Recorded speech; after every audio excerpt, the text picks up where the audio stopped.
বর্ষবরণ উৎসবে কোনো ধরনের নিরাপত্তার শঙ্কা নেই। আইন শৃঙ্খলা বাহিনী সর্বোচ্চ নিরাপত্তার ব্যবস্থা করেছে বলে জানান ছায়ানটের নির্বাহী সভাপতি সরওয়ার আলী।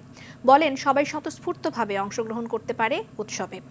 বিকেলে ধানমন্ডিতে ছায়ানট ভবনে সংবাদ সম্মেলনে বর্ষবরণে নিজেদের প্রস্তুতি তুলে ধরেন। রমনা বটমূলের অনুষ্ঠানে অন্তর্ভুক্ত করা হয়েছে 9টি সম্মেলক, 12টি একক গান এবং 3টি পাঠ। 150 জন শিল্পী অংশ নেবেন এবারের আয়োজনে। সংগঠনের সাধারণ সম্পাদক জানান, এই প্রথম সঞ্জিদা খাতুনের অনুপস্থিতিতে ছায়ানটের এই বর্ষবরণ আয়োজন।